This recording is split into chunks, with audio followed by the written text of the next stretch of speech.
Bob the Sign Man. Today I'm going to be using my 365 digital printer because it is raining again outside. I'm getting soaked here in California with the rain, but it's a good thing. So I'm going to load up some 30-inch media, diamond grade yellow, and I'm going to use a take-up reel. A lot of times I don't use a take-up reel, I just let it fall on the floor, but I got a big run I'm going to do today. And I struggle with that take-up reel. By the time I start printing and it comes down and I get it loaded on the thing, somehow I always end up kind of putting it in a mode where it doesn't like it. It's like it says there's a problem with the take-up reel. So I always have then it cancels your whole job and it's just kind of discouraging. So I come up with a little way how I do it, and I'm going to show you how I do that.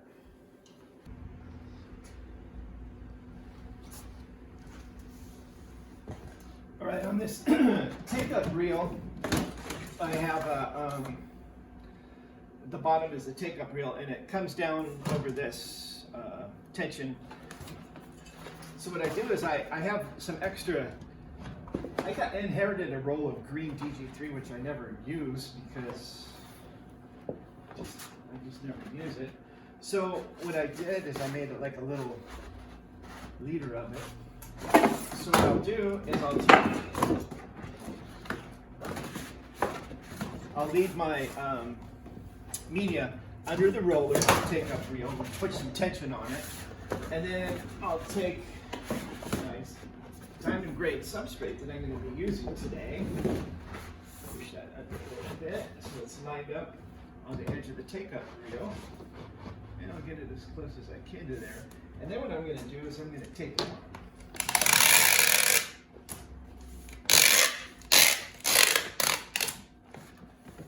Okay, I use this shipping tape. Works pretty good. And then what I'm going to do is I am going to move the media back into the machine here.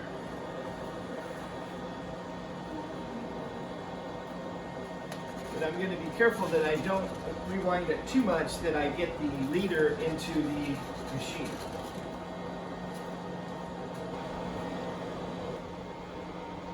Okay, I'm going to rewind it. Okay, on my take-up reel setting, I have the number 2 pressed down.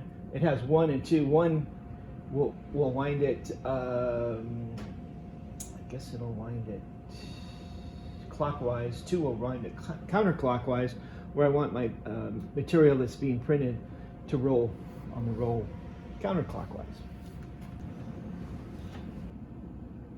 Okay, I have my settings all set how I want it. I have the type of vinyl I want in there. I'm going to do the 400 series, which is the DG, and it's going to be black images only because I'm going to print black on the yellow.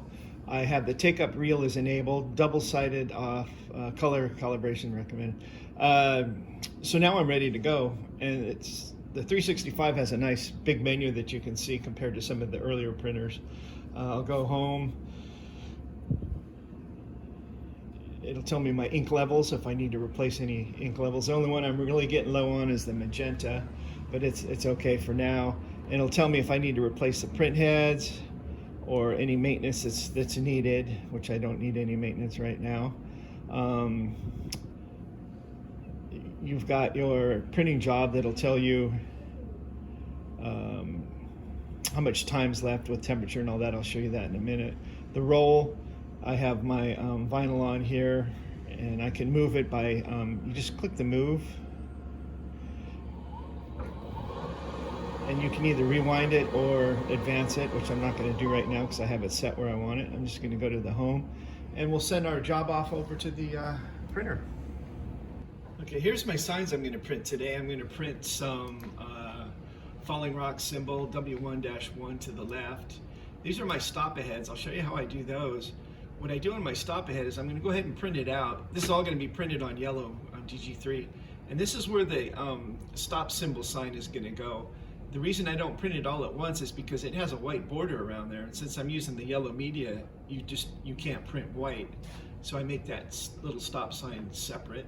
I need a 1-lane bridge ahead, a deer crossing, and this 15 is going to go below the W1-1 here.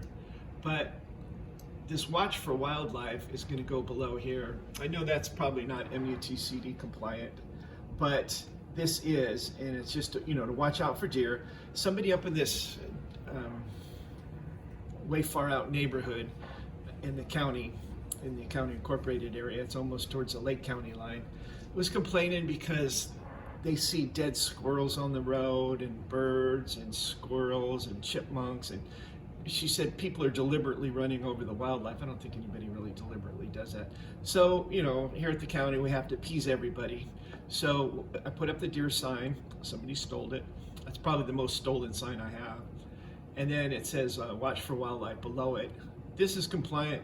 This is just a warning. You can actually do any warnings you want to an extent. So what I'm going to do then, I have all these lined up. I've got them spaced out, trim marks on here. Since this is 30-inch media that I'm using, and these signs are 30-inch, I'm only going to have a 1/2-inch border on each side when I center it. I'll show you how I do that. So right up here where my cursor is, follow that. I'm just going to click the rip and print, and it's going to go into here. I have my settings already set for the 30. Actually, your 30-inch media is actually 30.375, so I put that in there. I'm going to center it in there. You can you probably see it move a little bit right now. See how it moves? So it's going to center it, and it's going to print with this size media. It's going to leave me about a 1/2-inch border on the side, which is perfect because these 30-inch signs, the border is 3/4 of an inch, and you need a 1/2-inch gap between the edge of the sign and the border, so that'll work out perfect. So basically, I have it all set up, the settings to where I want to go, and I'm just going to hit send.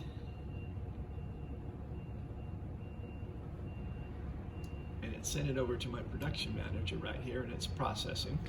And I'll show you what the printer's going to do with it now. Okay, I'm going to hit my print jobs over here, and it's saying that there's no pending jobs right now.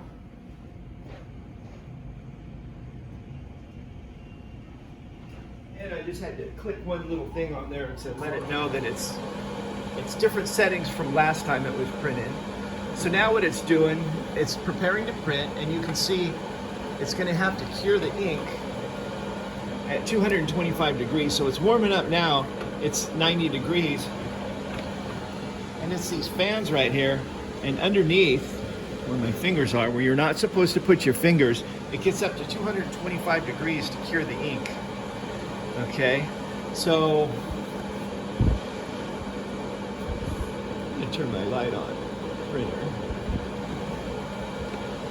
It's got a little light so you can see what's going on in there. You can turn it on, turn it on. I like to leave it on. I like to see what's going on in there.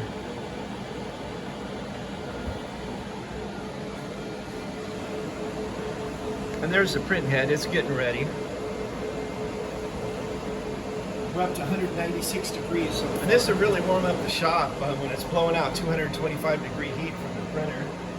Now the printer's gonna, you can see it pulled up some of its media. Now it's getting ready to print. If I can get a better angle here.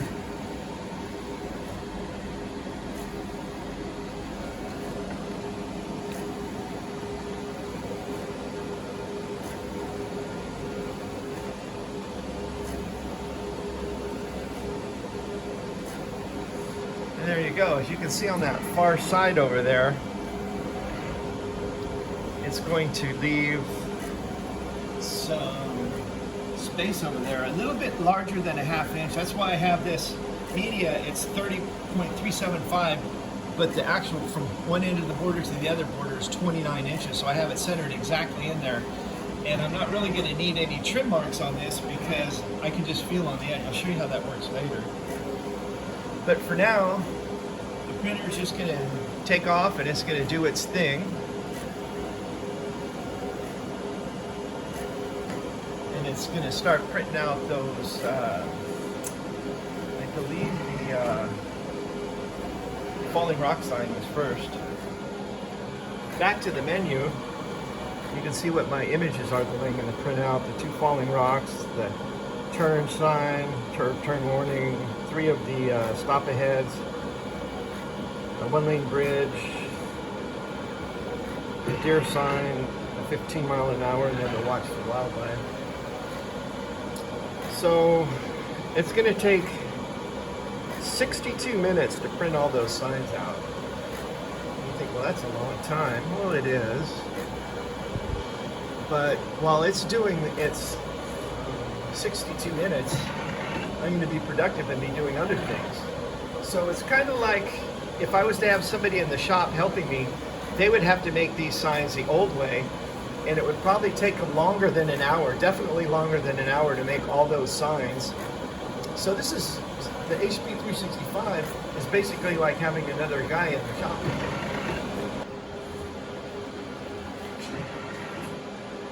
Okay, you can see my image coming out now, my first sign, and you think, well, that's a lot of wasted space. There's, 18 inches of material that's going to be wasted.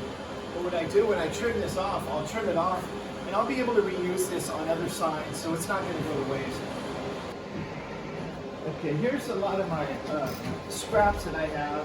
I have regular borders and signs. It's a nice little deal to separate stuff. So I have all my yellow scraps here. And here's some of the stuff, like if I have the printer leader that comes out.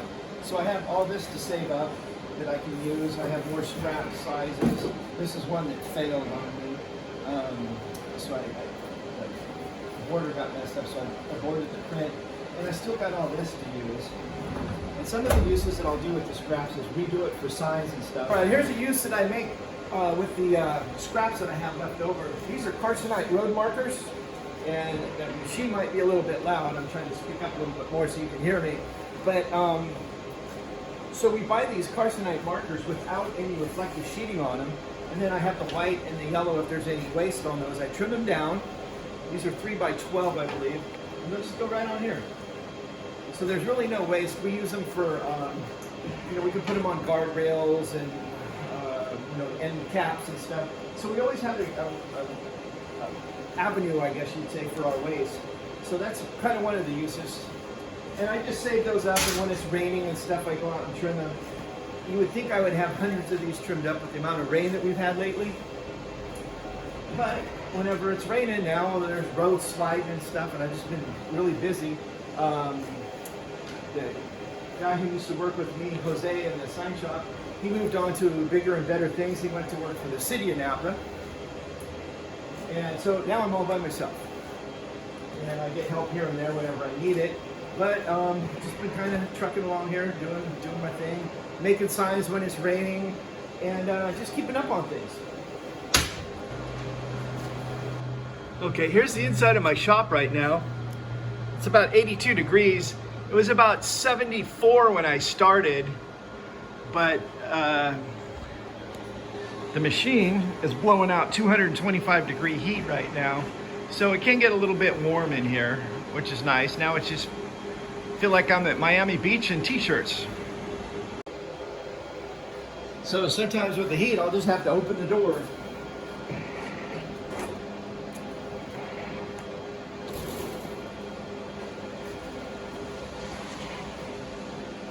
As you can see, it's a little wet out there, so I'll be working in the shop today.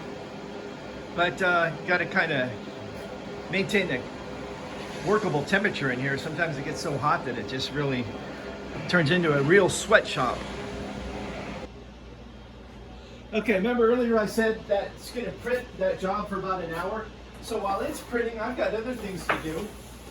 I printed out these 30-inch end signs, and they have some trim marks on them, so I can I'll have to put a clear sheeting over it. It's like a protection that won't allow the ink to fade. So I can do that while I'm doing that. I've got, okay, and also I've got stop signs to make. So I've got my blanks already ready to go. I've cut out some sheeting. And I used EC to cover it because I like the way the red reflects better. And I already masked these and pre-sheeted them on my table. So, there's lots of things I can be doing while the printer's printing. It's like having an extra employee helping me, make signs. So it's a very productive machine. All right, well, that printer's printing. I'm going to get busy and do what county workers do. in about an hour.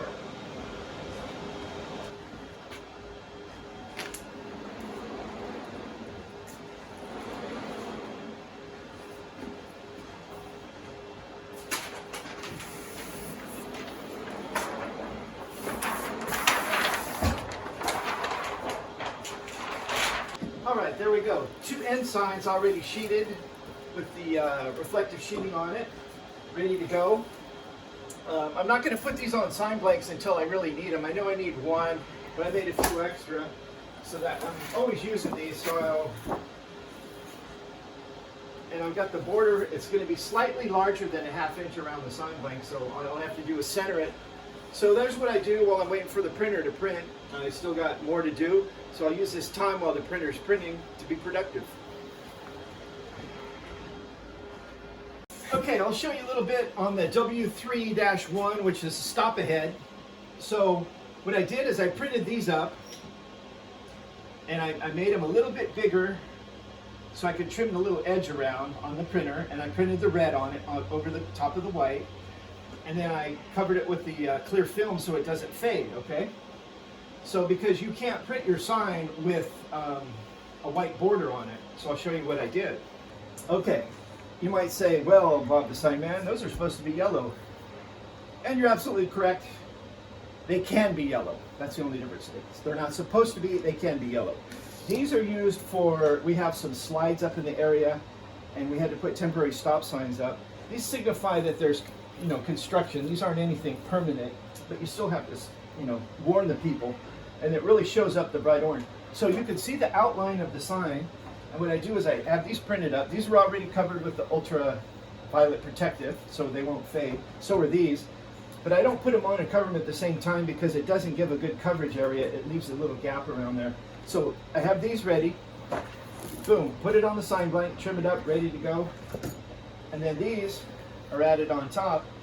And I already have the area where it's supposed to be, so I don't have to spend the time to measure it out and everything. So there's another use of the 365. Just center it where it's supposed to be, and boom, we're ready to go. All right, there you can see I've got 40 minutes remaining. We've already printed, there's the W1-1 to the left, which was the 3rd in the queue. So now it's starting to print my stop ahead signs. I got 3 of those. So like I said, while it's doing its thing, I can go do my thing. Okay, here we go. While we're printing, use 7 minutes. I've got the 6 signs covered, and I'm just going to put it in my storage drawer here, where I keep my end signs.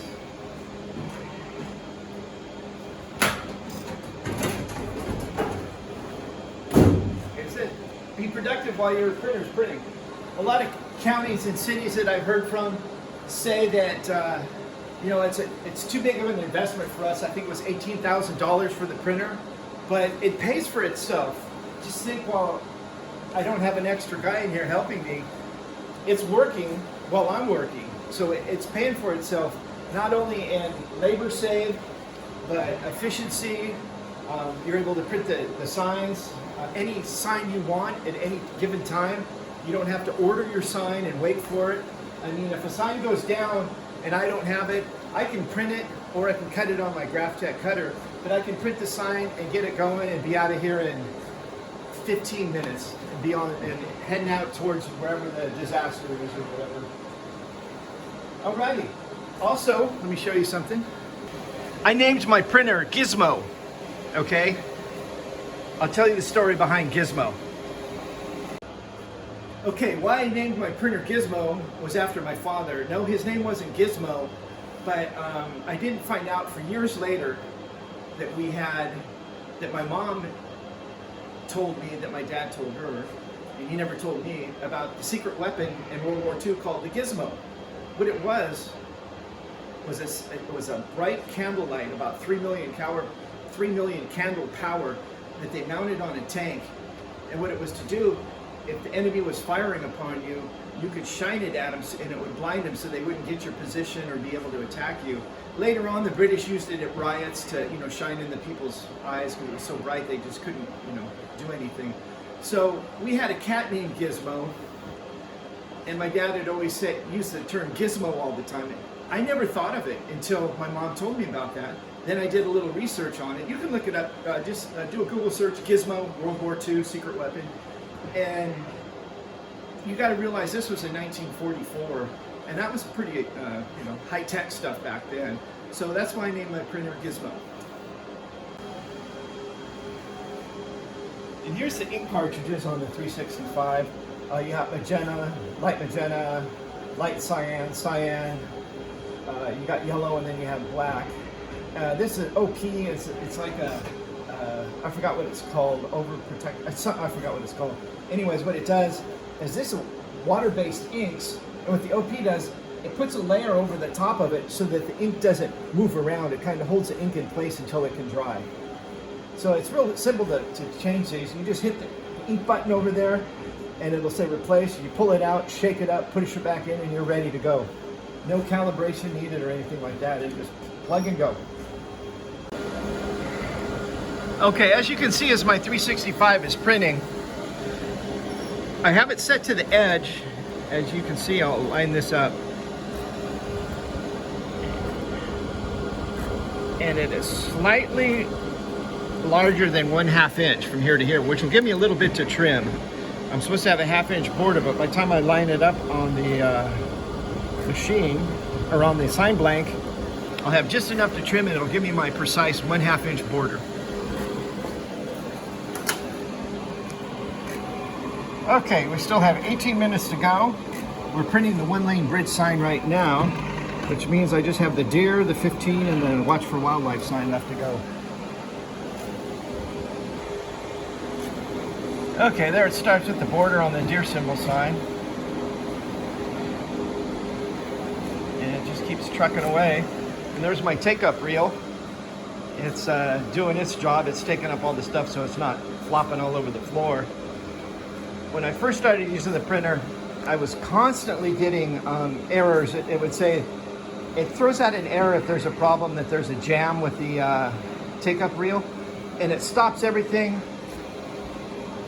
and it'll cancel all your jobs. So it was so frustrating. So I just did a little experimenting like I always do, trying to find the best thing. So I came up with this idea. I heard from a few people that told me that have the 365 printer, or any printer, it doesn't necessarily have to be this brand, that has a take-up reel. Just put a little extra wasted, not wasted, but extra, like I had that green, and you just use that so you don't have to use so much, because you can see how much you would have to use. It would have to go all the way down and loop around, and that's just a huge amount of waste every time you go to use a printer. So what I found out is, cut down your waste. Like if I'm only making 1 or 2 signs, I leave the 30 up there because that's what I use a lot, the 30-inch yellow media. And then that way I'm ready to go right away, and I can print up a sign if I need it right away. And it doesn't take that long to change the media if I need different color or anything, if I need white or 36-inch or whatever. Well, there we go. Left the door open for a while. We dropped 2 degrees in here, so it maintains about a constant 80 degree without a heater on when the printer's running. Which in the wintertime it's okay, summertime not so much fun. One thing I like with the printer, as you can see on the border of this sign, I'm able to put property in Napa County. Caltrans usually will put the sticker down below, but I have it in the border. So if anybody does take the sign, it's got property in Napa County in there, and we got proof of ownership. All right, here's something I never thought of, and I just thought of it just now, is I see everybody has these big cardboard take-up reels, and once your stuff is loaded on it, you've got this big reel to work with. So what I did is I reloaded, this is 30-inch, I reloaded it on I saved those end rolls. So this was from a 36-inch roll, and it doesn't quite rewind. I had to rewind it, and it didn't quite get it even. But anyways, now I got a smaller roll to work with, and I can just peel off as I need to work on the signs, instead of having this big thing and trying to figure out where to put it. So this is the end of the road right here. I want to advance it a little bit so I can get a good cut on it. There we go. I'm just going to cut it. And when I let go of it, my take-up reel is probably going to take off. That's okay. Tape right here, and I'll just shut it off.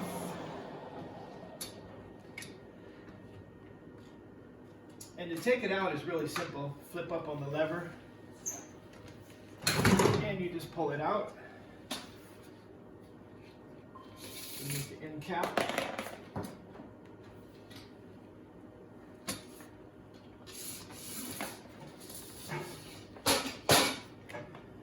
Okay, now it's more workable. Instead of having that long 52-inch cardboard tube, I just have it on a 36-inch. I can put it on top of my table. I'll show you what happens with that. Okay, now when I'm ready, I can store this on the shelf. When I'm ready, I can just put it on my roller and pull it out and laminate it as I need it. It'll be easier to work with than having that big, long extra tube. Okay, there we are. I'm all done with the printer for today. So what I'm going to do is I'm going to unload the media. I'm just going to press the unload button. It's giving me a notice to make sure it's not connected. The take-up reel is no longer connected. So I'll press OK.